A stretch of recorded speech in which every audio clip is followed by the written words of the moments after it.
Can I get a shaving kit, please? मियाँ, घर का बाथरूम है,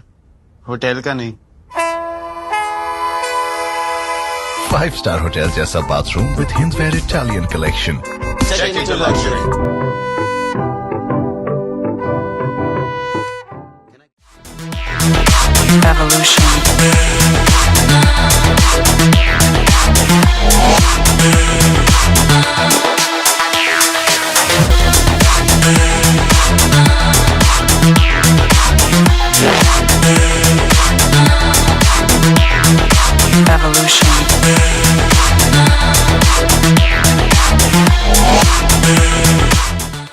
जय हिंद। मैं यामीन न्यूज अंडमान 24/7 में आप सभी का स्वागत करता हूं। अभी सेलुलर जेल में एंट्री फीस को लेकर बात थमी ही नहीं थी कि एक और मसला हम सब के सामने आ गया है। हम सब जानते हैं कि पिछले कुछ दिनों में सेलुलर जेल में एंट्री फीस 300 रुपए को बहुत ज्यादा बताकर इसे कम करने की मांग को लेकर आवाज उठ रही थी कि यह एक पर्यटक स्थल जरूर है, मगर शहीदों की कुर्बानी की भी जगह है, जिसके तहत प्रशासन को इसे या तो निशुल्क करना चाहिए या तो फिर न्यूनतम फीस ना कि 300 रुपए प्रति व्यक्ति। लोगों ने यहां तक कही है कि यह जो है शहीदों का अपमान है, खासकर द्वीपवासियों के लिए और यहाँ के विद्यार्थियों के लिए तो कम से कम इसे निशुल्क या 40 या 50 रुपए रखने चाहिए, क्योंकि यह उनके इतिहास से जुड़ी है और बच्चों को यहाँ प्रवेश पाना ज्यादा महंगा नहीं लगना चाहिए, ताकि वह इतिहास को देख सके, महसूस कर सके कि किस तरीके से गुलामी की जंजीरों में जकड़े हुए हमारे वीर शहीदों ने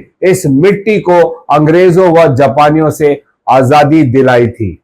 भविष्य में प्रशासन द्वारा इस पर क्या निर्णय लिया जाता है, इसकी अपडेट हम आप लोगों को जरूर बताएंगे, क्योंकि वहीं कुछ और भी लोग हैं जिनका यह मानना है कि 300 रुपया ज्यादा नहीं होता और इस राशि से सेलुलर जेल को मेंटेन करने के लिए इस्तेमाल किया जाएगा, ताकि बेहतर से बेहतर सुविधाओं के साथ पर्यटकों व स्थानीय निवासियों के लिए सेलुलर जेल का रख रखाव हो। अभी इस मामले में किसी भी तरह से निर्णय में कोई तब्दीली नहीं आई है, लेकिन अगर भविष्य में ऐसी कोई भी अपडेट आती है तो हम आप लोगों को इसकी सूचना अवश्य देंगे। फिलहाल हम आपको बता दें कि 2 अक्टूबर 2024 हमारा एकमात्र सरकारी अखबार द डेली टेलीग्राम में एक लेख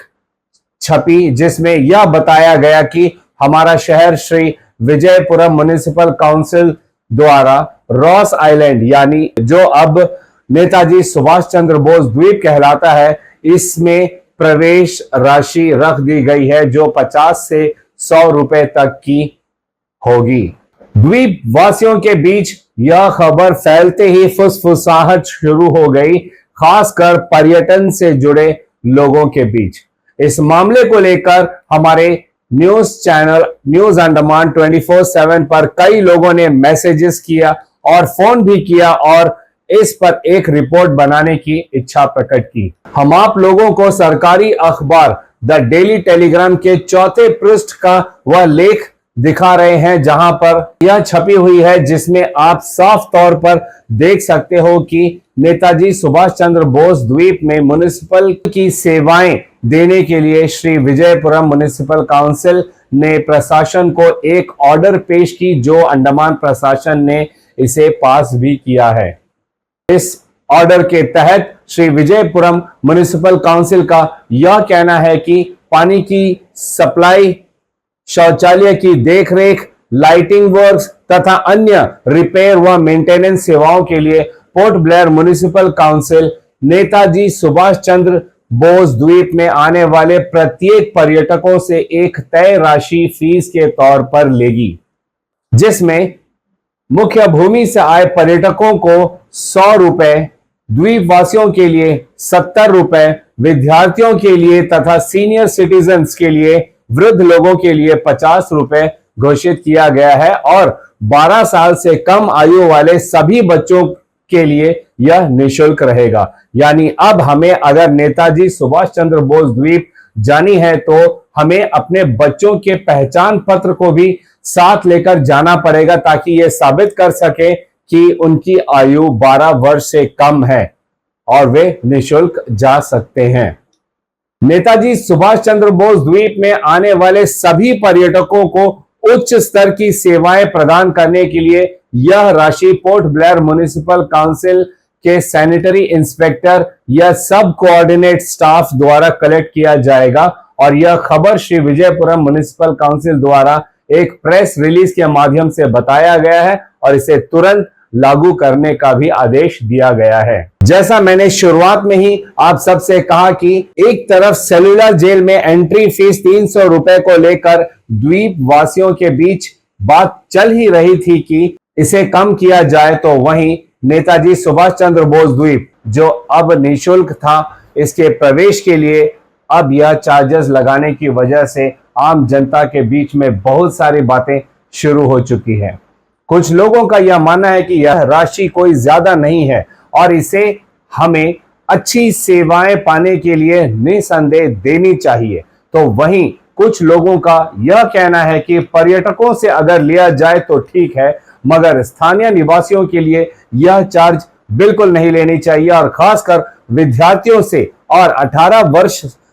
से कम आयु के सभी लोगों को यह निशुल्क प्रदान करनी चाहिए ताकि वह अपने इतिहास को जब चाहे जाकर देख सकें, सीख सकें। तो वहीं और भी लोग हैं जो इस आदेश से बिल्कुल भी खुश नहीं हैं। उनका कहना है कि वैसे ही हमारे अंडमान निकोबार में आने वाले पर्यटकों की संख्या प्रति वर्ष घटती जा रही है क्योंकि यहां पर इंफ्रास्ट्रक्चर डेवलपमेंट की कमी है, वाटर स्पोर्ट्स एक्टिविटीज की भी कमी है और अब अगर नेताजी सुभाष चंद्र बोस द्वीप में प्रवेश के लिए राशि तय कर दी जाएगी तो इससे पर्यटन में बहुत बुरा असर पड़ेगा और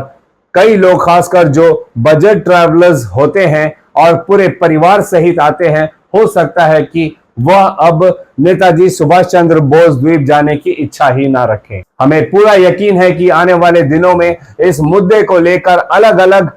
टूरिस्ट एसोसिएशन और आम जनता अपनी अपनी प्रतिक्रियाएं देगी और हम यह प्रयास करेंगे कि आप लोगों के समक्ष उन सभी प्रतिक्रियाओं को रखें और यह भी बताएं कि क्या उनके द्वारा कहे गए बातों से प्रशासन अपने इस फैसले को बदलती है या नहीं। क्या वाकई में 50, 70 या 100 रुपए प्रवेश राशि रखने से हमारे द्वीपों में पर्यटन पर बहुत बड़ा असर होगा या फिर लोग इसे अपनी इच्छा से स्वीकार करेंगे ताकि नेताजी सुभाष चंद्र बोस द्वीप में आने वाले सभी पर्यटकों को, फिर चाहे वह मुख्य भूमि से हो या द्वीपवासी हो, उनको साफ पानी की सुविधा, अच्छी शौचालय की सुविधा और बाकी रिपेयर एंड मेंटेनेंस द्वारा बेहतर से बेहतर सुविधा मिलेगी, इस पर इन्हें पूरा विश्वास है। अलग अलग लोगों की और संस्थाओं की इस पर क्या विचार है, क्या प्रतिक्रियाएं हैं, हम आप लोगों के समक्ष जरूर रखने का प्रयास करेंगे और सरकार प्रशासन का यह फैसला बदलता है या नहीं, यह भी हम आप लोगों को अवश्य बताएंगे। आप हमारे साथ जुड़े रहिए। फिलहाल मैं यामीन, न्यूज अंडमान 24/7। जय हिंद।